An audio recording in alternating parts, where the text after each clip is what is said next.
Alors attention, fermeture des bars, fermeture des piscines, fermeture des dancing, fermeture. Nous serons tous des gentlemen fermeurs, apparemment.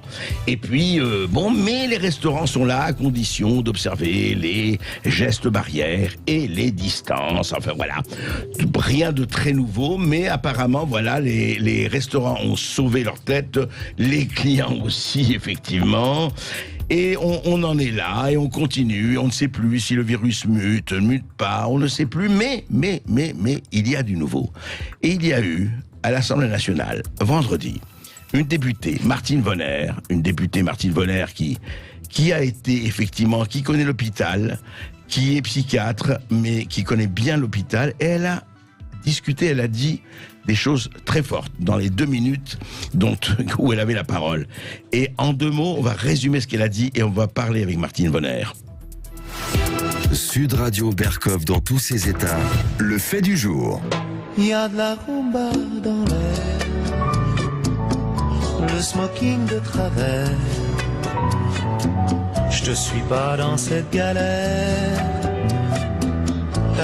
Ah, il y a de la rumba dans l'air, c'était magnifique quand il y avait la rumba dans l'air, Alain Souchon bien sûr, et le smoking de travers. Mais quand il y a du Covid dans l'air, c'est moins intéressant. Alors on ne sait plus, parce que le Central of Disease Control a dit des choses très fortes là-dessus, que la députée Martine Vonner a répété. On va en parler avec elle, mais écoutez d'abord l'intervention de Martine Vonner à l'Assemblée nationale. Les hôpitaux à Marseille n'ont jamais été saturés parce qu'il y a toujours eu des lits disponibles dans les services de réanimation et dans les services de soins intensifs. Ils mettent aujourd'hui des patients qui ont simplement besoin de 3 litres d'oxygène. Je peux vous dire que 2 ou 3 litres d'oxygène, c'est du jamais vu. On n'a jamais mis ce type de patient en réanimation. Et j'aimerais terminer peut-être par un scoop, parce que ça vient de sortir. Le Center of Disease Control vient de faire des excuses. Le masque ne sert strictement à rien, mesdames et messieurs. Et la CDC vient de prendre des mesures pour expliquer que le virus circule par manuportage et qu'il n'a jamais été prouvé qu'il soit aéré. Bonjour Martine Vonner. Oui, bonjour. Alors moi je vous dirai pas merci ma chère collègue, mais bonjour madame la députée.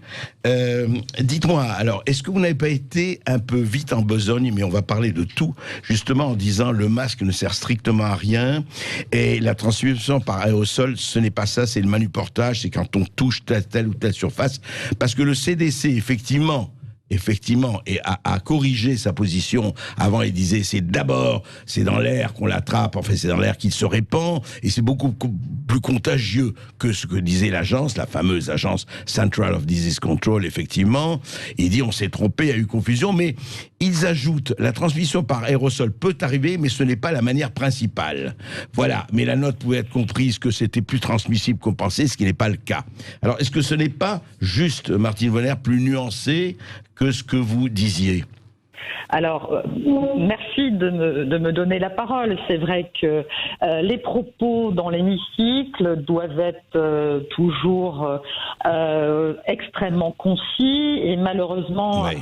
à peine on se positionne devant le micro que le président nous fait déjà des signes qu'il va falloir nous couper le micro. Oui. Donc tout cela est un exercice extrêmement complexe, à savoir aussi qu'il y a, alors ce soir-là, nous étions très peu, mais les quelques personnes de la majorité, à peine je me mets debout, commencent très largement à m'insulter, à m'invectiver, tout cela qu'on n'entend pas puisque le micro est unidirectionnel. Ouais. Alors aujourd'hui, vous me donnez un peu plus de temps, donc je peux expliquer en effet que le Center of Disease Control a en effet, fait une première publication où il s'excusait devant l'ensemble des Américains d'avoir toujours affirmé que le virus était aéroporté, ce en quoi ils ont bien expliqué que, d'une certaine manière, ils n'en avaient absolument pas la preuve.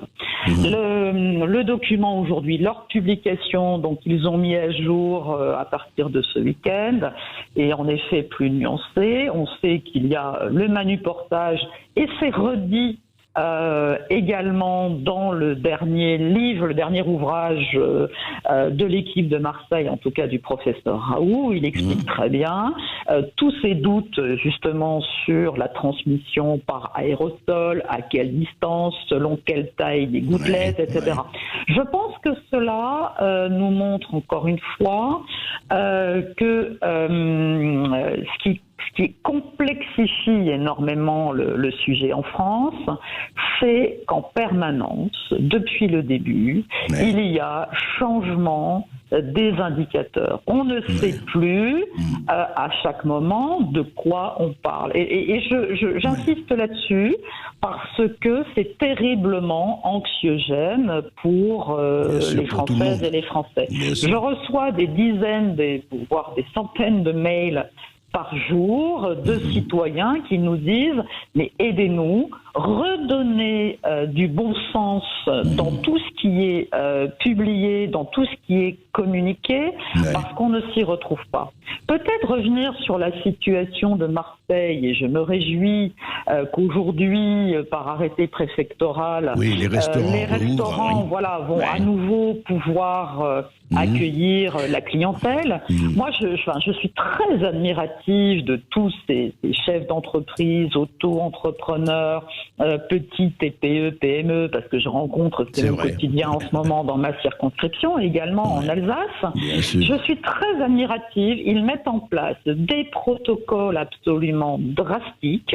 Ils savent qu'ils vont dans le mur sur le plan économique et j'allais dire d'un coup de baguette magique absolument terrible, alors qu'ils ont rempli leur frigo, on leur dit ben non, à partir de demain ça sera plus minuit, ça sera 22h, voire on va plus vous autoriser. Et c'est ce qui pend un peu au nez en Île-de-France. On sait très bien que la région Île-de-France va passer en zone zone extrêmement tendue, en zone même écarlate, puisque Olivier Véran a trouvé que rouge c'était pas suffisant et plus rouge que rouge c'est écarlate. Donc voilà, je trouve qu'à un moment, il faut raison garder, il faut, et alors bien évidemment je le redis là, je ne suis absolument pas anti-masque, c'est très très important de le redire. Le masque, quand la personne elle-même est malade, permet de ne pas contaminer autrui.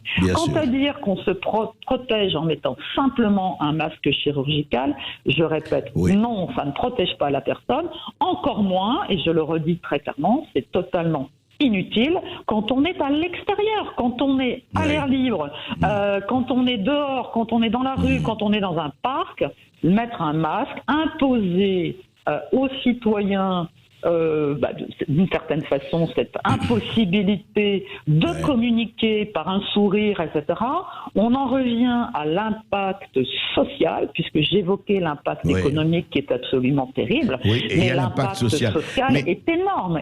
Mais Martine Bonner, et justement, non mais vous posez tout à fait le problème, et on voit, regardez tout ce qu'on dit, bar fermé, restaurant ouvert, pas de rassemblement, gymnase, piscine, pas de rassemblement.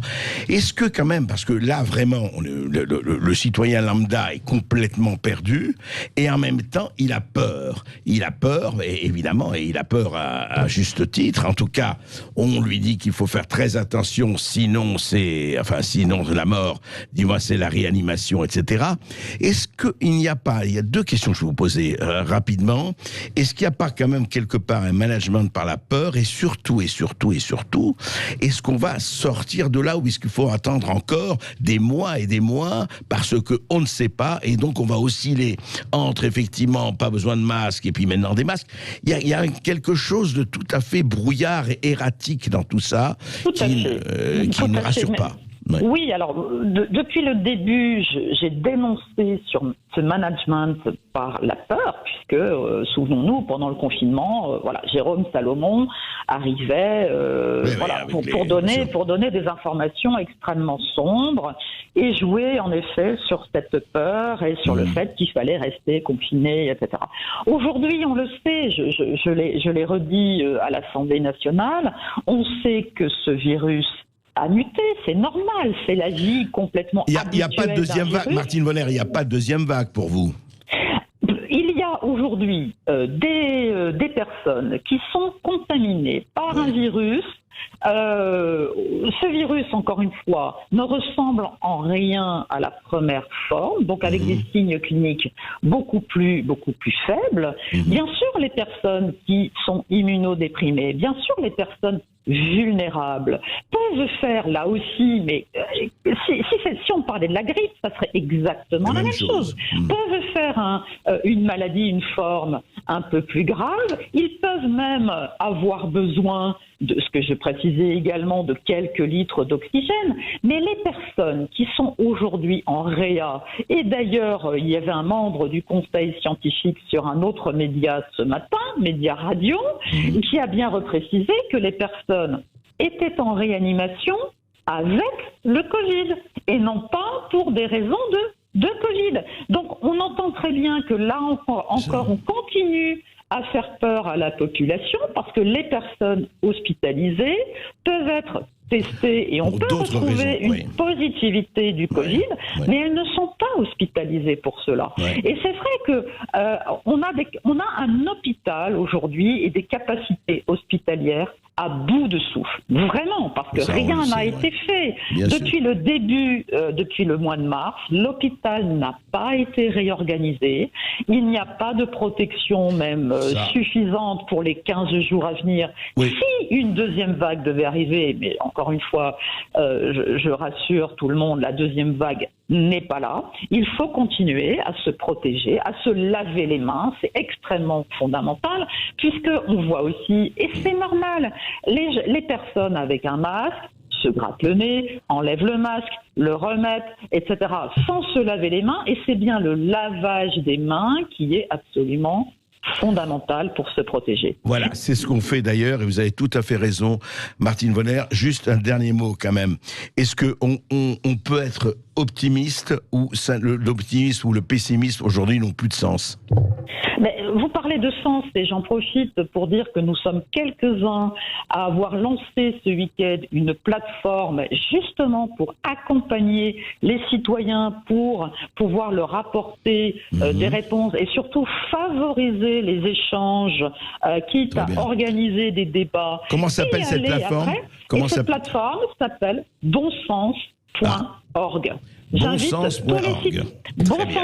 Et j'invite tous les citoyens à aller voir du côté du bon sens. Très bien, alors ça c'est bien, bonsens.org, c'est quelque chose qu'on adopte en tout cas, parce que c'est ce qu'on essaye de faire, Martine Vonner. Écoutez, de toute façon, merci de votre intervention. Il faut continuer à être très vigilant, vous l'avez dit, et il faut en même temps continuer à ne pas avoir peur, ne pas se cantonner dans la peur. Peut-être, si vous me permettez juste encore de préciser, regardons aussi quelques pays pas très loin, que ce soit les Pays-Bas, que ce soit la Suède, où on ne porte absolument pas de masque, nulle part. La Belgique, je crois. Et la Belgique, la première ministre a assoupli, donc le port du masque est recommandé, mais n'est absolument plus obligatoire. Et ces pays n'ont pas plus de personnes qui sont décédées, mais je dirais même qu'elles en ont moins qu'en France. Donc, Eh bien, à suivre tout cela. Merci encore, Madame la députée.